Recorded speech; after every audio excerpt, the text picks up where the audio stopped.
Hi everyone, it's Gail from Woolswap and welcome back to my second episode of Woolswap Chat. And today I am chatting to Amanda Greenough from Mrs. G Makes, and she makes these beautiful little stitch markers. And we're just going to have a little informal chat, and I will put all her details down below so you can look in the description. So yeah, hi Amanda. Hi Gail, lovely to speak to you. Yeah, you too. So where are you coming? Whereabouts are you now? Like, tell us a bit about yourself and where you live and whatever you want to share. Okay, so I live in Sheffield, South Yorkshire, in the UK, and I've lived here for about 23 years now, with my husband and 3 children, although they're a lot older now. Sort of doing their own thing. Are they still at home? Any of them still at home? Oh, sorry, Mr. G has just entered with my coffee. Morning. Sorry. Hi. That's a pretty normal day. My craft room and my Mrs. G Makes headquarters are up on the 3rd floor of our house, and Mr. G, he's critical in the operation of Mrs. G Makes because he keeps me supplied with coffee on a regular basis. Fantastic. So I'm very lucky. Yay, yeah, I'm G. lucky. Yay. Yeah. Yes, so my children are all older, but 2 of them still live at home, which is wonderful. Really, really good to still be able to spend quality time with them. And of course, throughout lockdown, it's meant that we've had a house full. Are you still in lockdown? Yeah, so we here in the UK, we are still in lockdown, full lockdown. By all accounts, by the 21st of June, the plan is that everything will have reopened. Wow. But we will just wait and see how that goes. But yeah, so children are still being homeschooled primarily, but they are returning to school next week. So I believe that there's going to be a lot of very relieved parents. Yeah. Well, you wouldn't even know that it was around here in Brisbane. We're just back to normal. Wow. Do you have to wear face masks or anything like that? They here in Queensland, they only at the airports. It's mandatory airports and planes now. But if you're in a position where you can't kind of social distance, you should wear one. But no, not mandatory. Wow. So I have another job that I catch the train, and yeah, unless you kind of have to, but I always carry one with me. But yeah. So we're very, very lucky here in Queensland. Touch wood. You are. At least something might happen tomorrow now that I've jinxed it. But anyway. You're obviously managing it very well, though. That's the thing, I think it is because we shut our borders like straight away, like March last year, a year ago, shut them. So no one could come in or go out. So mind you, people are coming back now, and that's why we're getting the few cases, but they're in hotel quarantine, managed quarantine. So we've had a few scares, but yeah, nothing too bad. So it's quite good. And they're just starting the vaccine rollout now. So, but I probably won't get it till, I don't know, October maybe. I don't know. I'm down the list. So I've got mine booked for just over a week's time, because I'm a carer for my daughter, who is moderately vulnerable according to the criteria from the government. So I'm actually eligible for mine next week. So I'm quite looking forward to having that done. Oh, excellent. All right, cool. All right, so tell us a bit about Mrs. G Makes. Like, what inspired you to make all these beautiful little stitch markers and project keepers? Well, it started by accident, and I feel a little bit embarrassed saying that, but that's all right. like so many of us, I'm a serial crafter, and I've had a go at everything. And I can remember the day very clearly. I was sat up here in my chair, crocheting away, looking at everything else surrounding me, you know, all my jewelry making bits, all my paper crafting bits, all my sewing bits. And I thought, you know, I really don't need all of these other crafting bits, because I've found my happy place. Crocheting, you know, is what makes me happy. It's how I relax. I think the time has come to say goodbye to all my other crafting paraphernalia. But I thought, I know what, I'll just make myself some nice stitch markers with some of the jewelry making bits and pieces that I've got. And I did that, thoroughly enjoyed it, wondered why I hadn't done them before. And as we all do, popped a picture on social media, and the response was incredible. And my crafty friends were all saying, will you be selling these, Amanda? Because if you will, you know, I'll definitely buy them. So I was like, oh, well, that would be a good way of using up my my jewelry making bits and pieces. And it just took off from there. Went from strength to strength. And once I started, I just couldn't stop. I was enjoying myself so much. I think I'm a bit of a magpie. I love shiny things, and and it just makes me happy being sat here surrounded by all of my beads and charms. And yeah, so that's how it started. Oh, fantastic. Yeah, it's funny how we start our little businesses. Mine with Woolswap, Dean and I decided that we wanted to travel for a year. So I got a year's, it's like a career break. I work in insurance is my other gig. And they let me take a year off unpaid. But Dean said, oh, we should do something online while we're traveling. And I'm like, but anyway, I had joined one of the other yarn swaps at the beginning of the year, and I thought, oh, that's pretty cool. Maybe I could do something like that. I love knitting and yarn, and so yeah, I just started it up, and yeah, so it's been going 5 years now. But yeah, wow, that's incredible. I know, I loved it so much, and then it's just growing and growing, and yeah, so I was able to do that while we were traveling. So it was perfect. And it didn't matter where I am, whereabouts in the world I am, you know. So yeah, so that's how I started Woolspot. Excellent. That's really good. And that's probably the best sort of business to have, where you can do it from anywhere. Yeah. And also if you're passionate about it, like follow your passion. So that's it. And that's what I find with everything that I do. You know, occasionally you'll see project bags in my shop, or scissor fob. Scissor fobs are one of the new things I've been making, but they're never a regular thing in my shop. You know, stitch markers will always be the main thing for Mrs. G Makes. But when I'm in a sewing mood, I want to make project bags. yeah. And when I want to play with my beads, then the scissor fobs appear. And like you say, it is about following your passion. And I think people see that as well. Yeah. Oh, absolutely. And you know, the last thing I want to be is a machine churning out things just because that's what other people, you know, want. I think that's when you lose the personal touch. Oh, absolutely. Oh yeah. So yeah, same with me. Like Woolspot's just my little side gig, really. But one day maybe I might do it full time. Who knows? That would be good. No. Okay. So how long have you been making them for? Well, so that only started in 2019. Oh wow! So not long.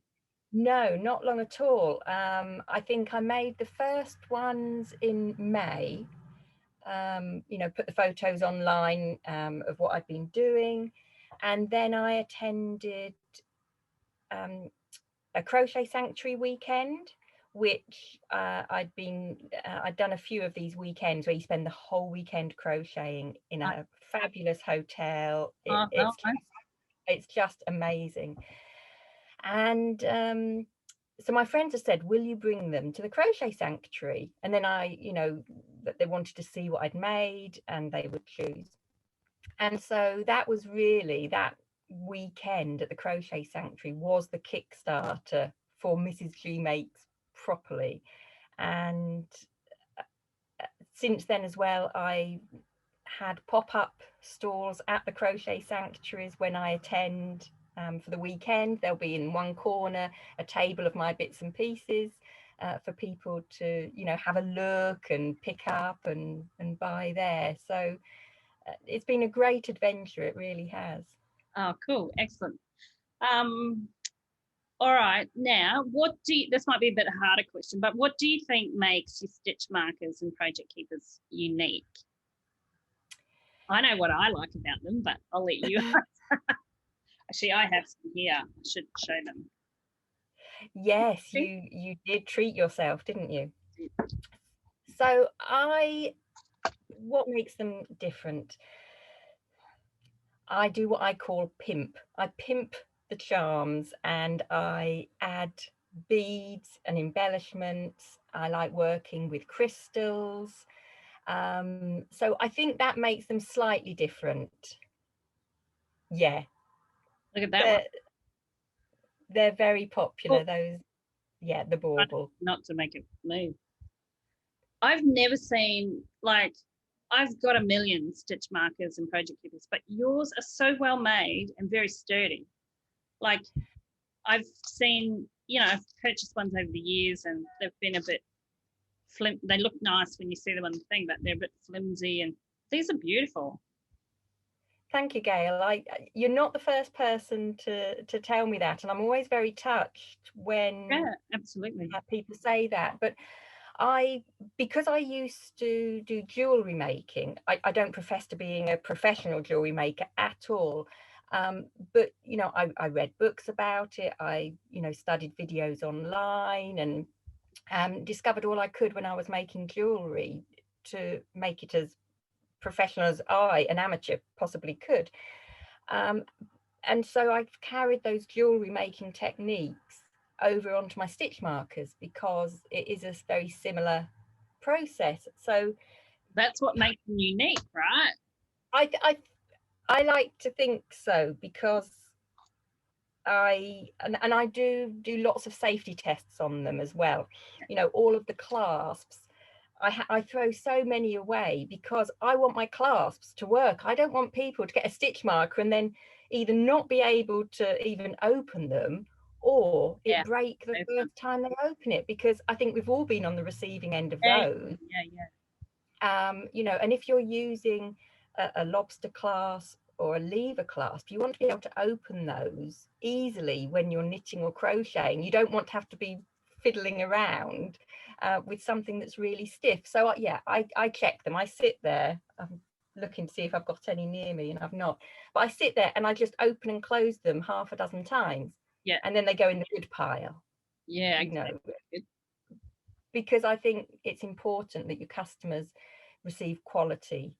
Oh, absolutely. And then it just goes from there, doesn't it? Like word of mouth, and you know, people will refer your stuff, and I think referral business is the best business of all. It absolutely is. Okay, cool. Okay, so I take it you're a crocheter?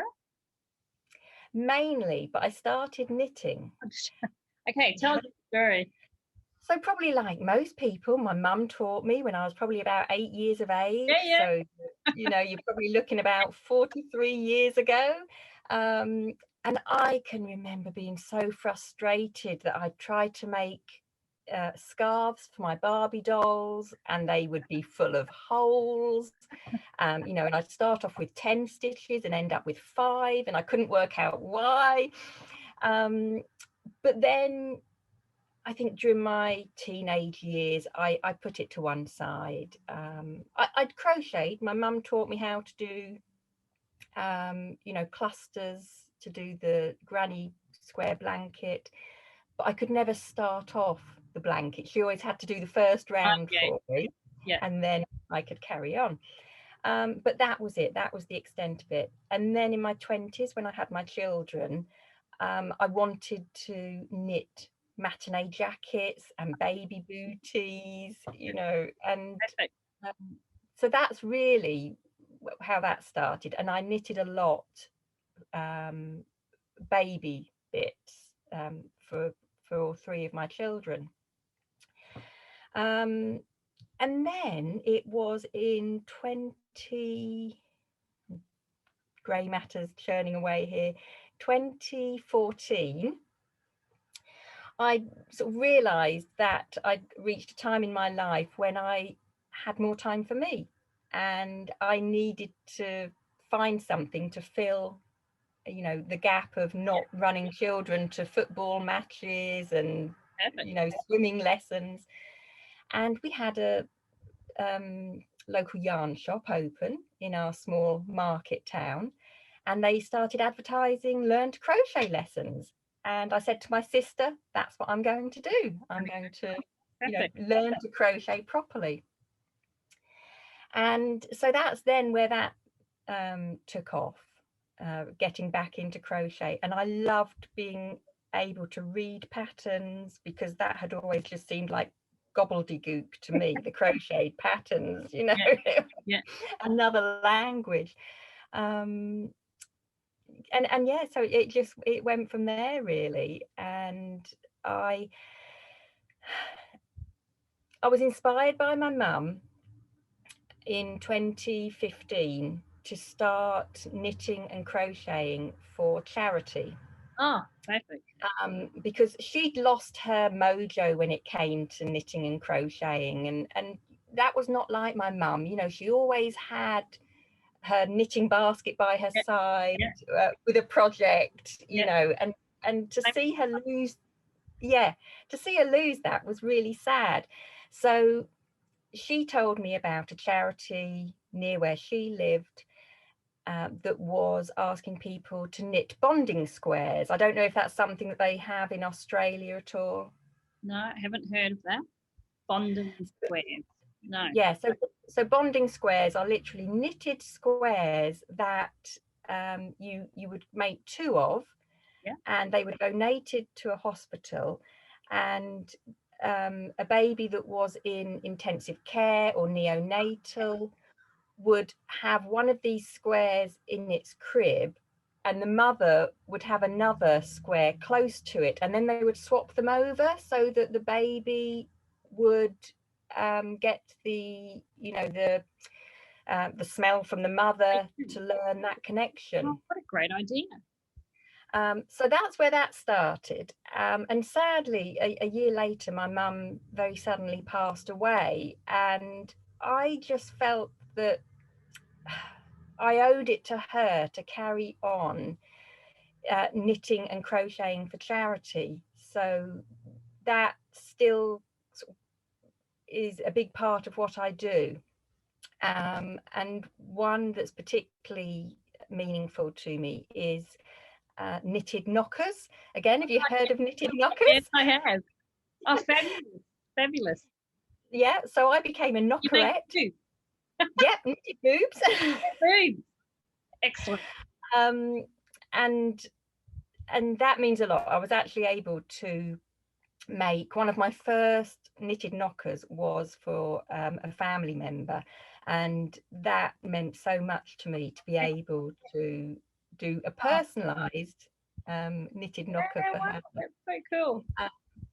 Unfortunately, as Mrs. G Makes has taken off, I have less time for knitting the knockers, so I'm now in the background of that, doing more of the social media side of things, but you know, still very active on a daily basis with that.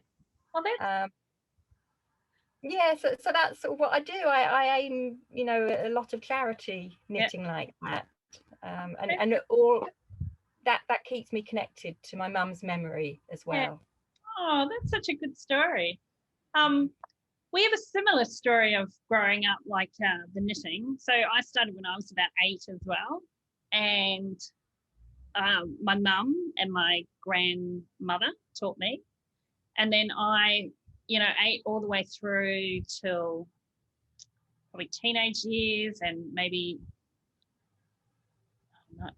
probably mid-20s. I knitted all the time, jerseys, beanies, scarves, gloves, you name it. And then I came to Australia when I was 25, and then I didn't pick up any knitting needles until maybe similar, like 2014, maybe a little bit before that, 2010. And then 2014, I remember I got on social media and then saw all these hand knitted socks and thought, I really want to do that because it's so hot here. What can I knit, And so I joined a couple of, I think there was one in England. I can't remember the name of her, but it was like a sock club where you got a skein of yarn and a pattern. And so I did that for a couple of months, and then, just taught myself to knit socks and loved it. And then everyone started saying, oh, wow, where'd you get them? And I said, well, I made them. And they're pretty simple.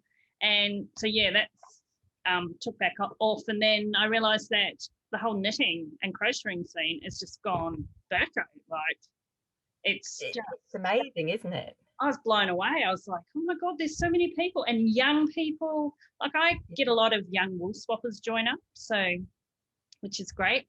And then, I've started knitting jumpers and beanies, scarves. So, I always have, I don't want to show you my couch, but there's always a big pile of knitting. And Dean's going, can you move your knitting? And I'm like, no.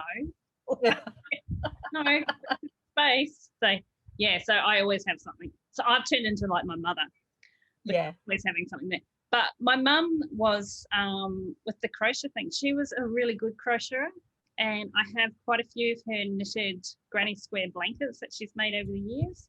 And she tried to teach me, but I couldn't get the gist of it. And I thought I could probably teach myself off YouTube, but it's just something else that I would have to get hooked on, excuse the pun. So I like my knitting too much, so I haven't gone. I think that's the key thing, isn't it? Finding the thing that really is your thing. That's it, isn't it? Not trying to fit in with other people, or it is getting what's right for you. Oh yeah, for sure, because I have some friends that crochet, and they love it and they make some beautiful stuff. But I'll just buy it off them, if I need to. Like, I love the crocheted bags. Do you do those? Yes. Yeah, they're good. Okay, cool. Can I just ask you something, Gail? Sure, go.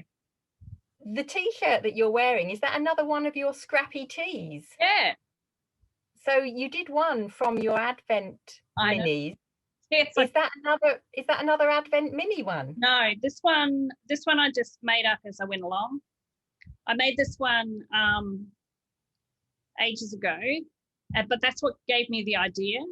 So I have a couple of jars just sitting around with minis lying around. So I just randomly with this one, but with the other one, the Advent one, because I ordered 3 Advent calendars, and I don't have any children, so I spend my own money. So I got one from Canada, one from Australia, and one from the USA, and actually one from Michelle Grimes from Misfit Yarns, who I interviewed a few weeks back. And I just thought, I'm going to open every day one, and then I'm just going to knit each one. So that's all I did on the other one. And I only got up to day 10.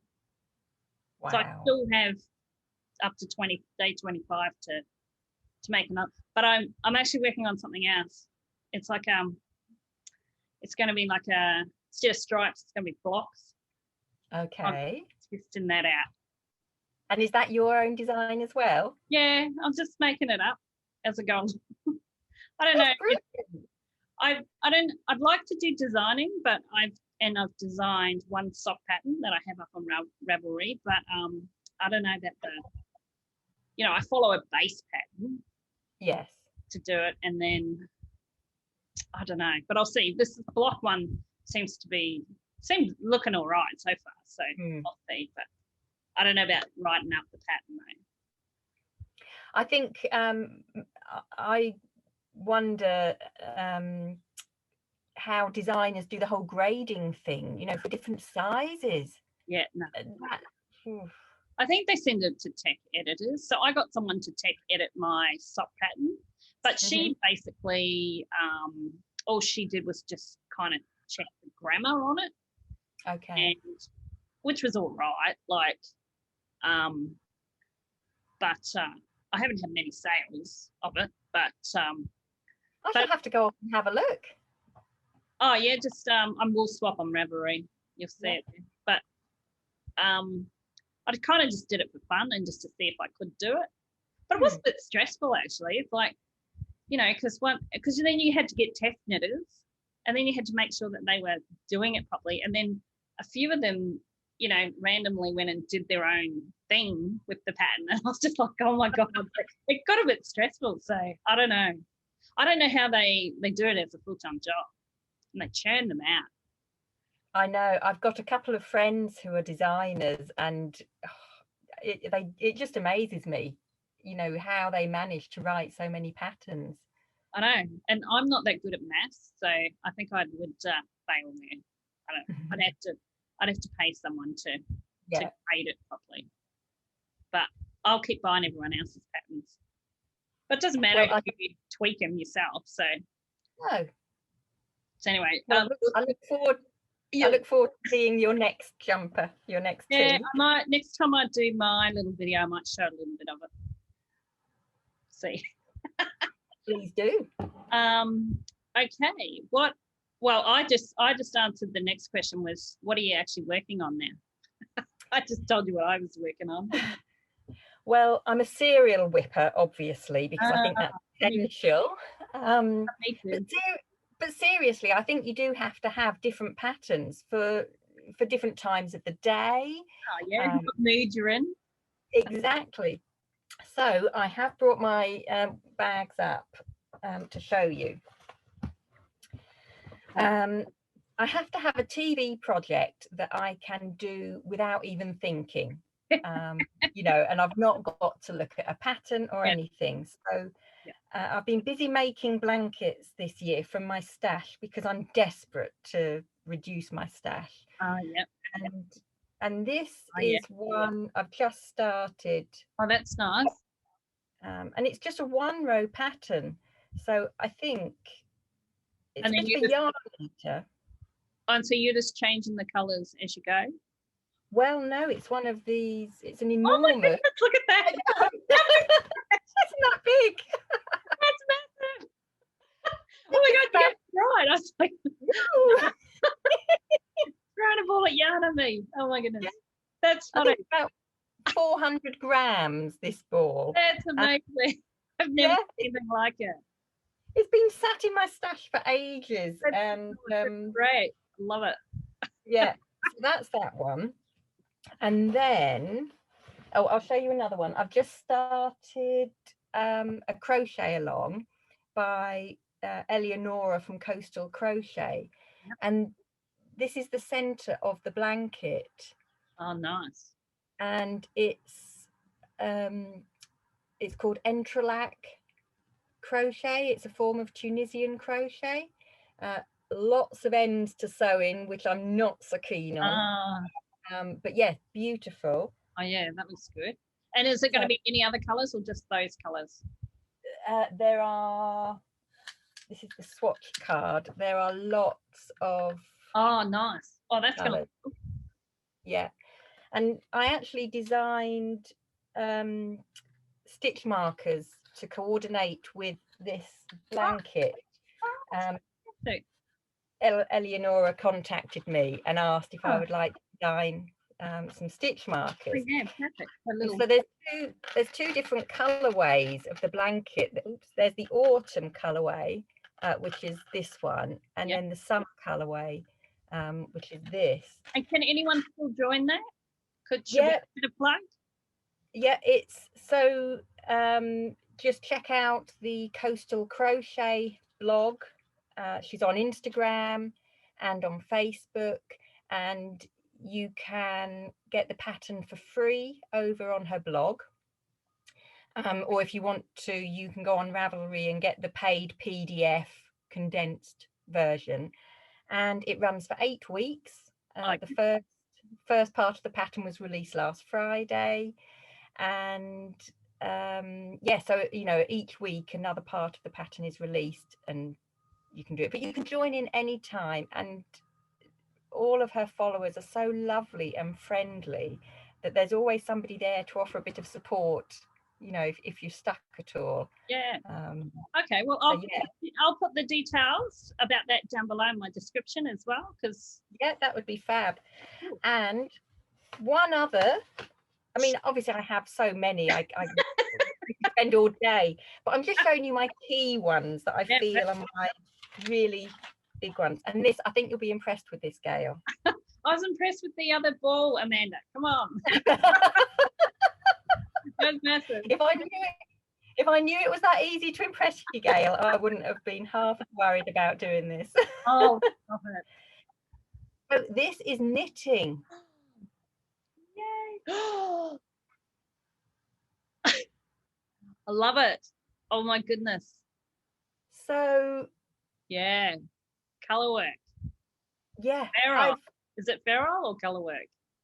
Look at your cute little stitches. Look at your feet. I've got the one that you were showing earlier. Oh yeah, cool. Yeah. So I'm new to this. Am I right in thinking that Fair Isle is technically only 2 colours? No, I think it's the other way around. Fair Isle's 4, isn't it? And then colour work is 2.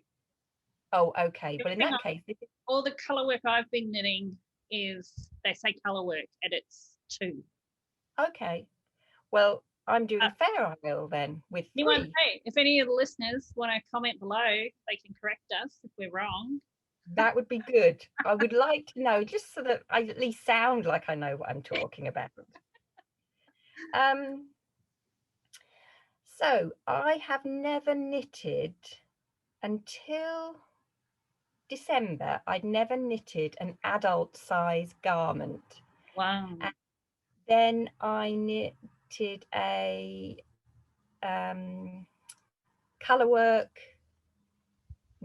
a Fair Isle beanie.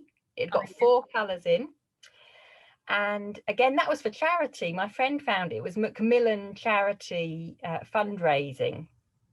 Everybody was knitting these hats. You paid for the pattern, made a donation, and so that was my first experience with it. And then there's a lovely lady that I discovered last year on social media who has her own yarn shop, and she's running a lot of online workshops because obviously she can't open her yarn shop because of COVID.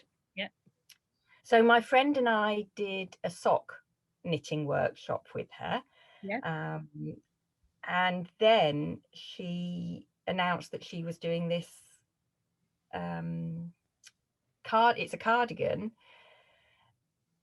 Fair Isle cardigan workshop, and we decided that we quite fancied doing that. Having never done anything like this before, we decided that we would do it. And she's such a good teacher that I'm immensely proud to have got this far. Really good. So I'm really chuffed. And it's actually going to be, I don't know if you've ever done it before, Gail, where you've got the steek running up the front. I knew you were going to say that. No. Oh my goodness. Have you not done it? No, and I don't know if I could. Oh, it's like, oh my God, you got to cut it. I've seen it, yeah. And I met one of my wool swappers over in Washington DC a few years back, Wendy, and I see her. She does it all the time, and it's like no. it's like Let me see if I can show you, because your viewers will probably wonder what on earth we're talking about. They might wonder. Go. So the idea, as I understand it, is you knit in the round, and your steek stitches. I've got 5 steek stitches. You can kind of see the pattern doesn't follow here. Yeah. And that's the center. It's a top down. Yeah. So it will be going, I suppose, that way, top down. Yeah. That's my rib at the top. Yeah. And the steek stitches down the center are just meaningless. They don't count for anything. And then when I've finished it, in order to then be able to put the front band on, we have to cut up that center steek. I mean, can you imagine that? Taking a pair of scissors to your knitting. You'll have to keep me posted. Oh my God, that's so exciting. I know, but you know what? It kind of makes sense because I've knitted a few cardigans over the years, and sometimes you do the bands and then the bands don't sit right and stuff. So I guess if you knit it all in the round and then just cut down, yeah, it kind of makes sense. Fingers crossed. Everything crossed. I want to catch up with you again sometime, and you can show me the progress. At the rate I'm going, it'll be 5 years before I'm at that point of taking scissors to it. Oh no, that's always the way, isn't it? Yeah. Okay, so you've answered that one. Okay, so couple more questions. What do you do in your downtime, if you have any downtime? I do love sewing. So yesterday, for instance, I day off, I could do anything I wanted to, and I did choose to sit at my sewing machine and sew, because I do find that really relaxing. Yeah. But I also play the piano. And so that's sort of something you'll often find me doing, sitting playing the piano. And again, I inherited my mum's piano. Oh, yeah. So again, it's a way of me sort of still feeling that connection to her, and I'm really proud to have her piano, because it meant so much to her, and it was, you know, part of me growing up every day listening to her play the piano. So yeah. Oh, that's good. And did she teach you, or did you get lessons? Well, she tried to teach me, but rumor has it I was a bit of a stroppy teenager. I mean, and I apparently so. It didn't go too well, the lessons, by all account. But I do think it's always hard when your mum tries to teach you something like that, isn't it? You know, when you driving the car, my dad tried to teach me, and couldn't. I had to get the next door neighbour, because Dad and I just fought too much. So it was a bit like that, really. No, so it was a bit like that, Gail. Exactly what you're saying. You know, there is that conflict, and so I was sort of just self-taught, and I was quite happy, you know, just sort of playing as I did. But I always wanted to have piano lessons, and so as I was approaching 50. A couple of years ago, I thought, right, I've got Mum's piano. Now is the time to bite the bullet and take piano lessons. So I did. So I started the year that I was 50, started piano lessons, and I absolutely love it. And I've been able to carry it on through lockdown, having my lessons online, you know, video call. Oh, perfect. Well, that's a great thing to do in your downtime. It is, and I think it gave me a boost, and again proved that thing, you know, you're never too old to learn new things, really. No, of course. Oh, perfect. Yeah. Well, my downtime at the moment is I've started pen paling again. So, oh yes, all those lovely letters. Yeah, so I used to. So my mum was. She was a pen paler from way back, and I've actually when we were in the UK, she has a pen pal in York actually, but I didn't get the chance to meet her, but I did get to meet one of her pen pals in Dundee in Scotland, and they've been writing. They're still in contact, and they're 83, and they've been writing since they were 14.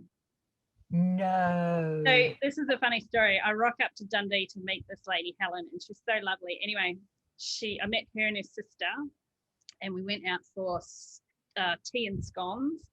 And she goes, "Oh, I have something to show you." Anyway, she brought out one of those little old-fashioned photo brag books, and she literally had my family, pictures of my family from right when I was a baby that Mum had sent her over the years. I was like, oh, I was crying, and it was so amazing. And I'm just so sad that they haven't been able to meet in person. But they email now. They don't. Oh, they send each other. I was talking to Mum the other day, and she said she's posting her a birthday card. But they they email now. But anyway, because we can't travel, because we like to travel a bit, because we can't travel now, I thought, I'm going to get back into letter writing. And I still have two pen pals from one in Switzerland and one in the Netherlands, and I met them on my travels. And since I've been writing since I was, about 14 as well. Yeah. But anyway, I've managed to find a whole heap of new ones, and I love it. And it's all envelope art and being arty crafty with washi tape, and so yeah, I love all that kind of stuff. So how on earth do you find the time, Gail? Well, doesn't really. Well, see, I only work 2 days a week with my normal job. Okay. I'm Woolswap and that, but it doesn't take up too much time. It's like, yeah, like you doing your stitch markers. Once you get the hang of it, and it wouldn't take too long to make them. So, yeah, no. So that's what I've been doing in my downtime, and it's good because I've been learning about. And most people, because they're stuck at home because of what's happened in the last 12 months, you're hearing other people's stories and their life and stuff. So yeah. So instead of me traveling, I'm having the world travel to me in my letterbox. So fantastic. Yeah, love it. All right, I have one final question for you because I don't know the answer to this. How did you hear about Woolspot? Because have you been a Woolswapper? I've not been a Woolswapper. I was a vendor right at the beginning of Mrs. G Makes. Yeah. So you must have seen me on Instagram then, did you? I think that's what it must have been. Yeah. Yes. Okay, cool. I think you'd put a call out for anybody, any small businesses, because you're so good at supporting, the small businesses. I know you're passionate about promoting. I do it all for nothing as well. Like I got contacted today actually by someone on Instagram saying, "Oh, I've had a look at your page. I think I could promote you," and rah rah rah. And I thought, but you can only contact me here. So I went and had a look, and it's just one of those people that want you to pay money, like thousands and thousands of dollars. And I'm like, so no, I do it for the love of it, and because I'm a small business, so it's promoting me as well. And then, yeah, I love it. And I'm introducing the likes of you, and now I've met you, which is fantastic, and to other people around the world who may not have had the opportunity to, not that I'm that big, do you know what I mean? But I do love it. I love it. I think it's great. And I like, there's so many positive things about social media. I know there are the negative side as well, but so many positives, particularly when it comes to small businesses, all promoting each other, and everybody's out to help, and offer advice. And I really love that side of, and I've met so many wonderful people. Well, met them virtually, not in real life. In fact, I think this is probably one of the closest, things I've done with meeting a fellow person on social media. So it's lovely. So that's how I would have met, first heard you, that call out for any vendors that wanted to take part. But I love it, and I love watching, seeing your pictures of the parcels arriving. I know. And some of them are crazy. But I love watching your videos when you do on your channel, when you do your videos, and I pop it on while, you know, I'm having breakfast, or, you know, if I'm busy working up here. Well, I So do appreciate your support, and because you're one of my biggest fans on YouTube. So it's great that we've been able to have a chat. So it's lovely, you know, and I love the fact that you're out there in the, you know, the wonderful sunshine, and I'm here with my scarf on because it's cold and horrible. You know. Well, you'll be able to show the sunshine soon. Well, hopefully. I hope so. All right. Well, I'll thank you so much, Amanda, for taking the time to talk to me today. Oh, and thank you for inviting me, Gail. I was so delighted when I received your email. And I hope everyone out there's enjoyed our little chat. And I will catch you next time when you have to guess who the next Woolswap Chat person I'll be talking to. I have a few lined up, so stay tuned for that.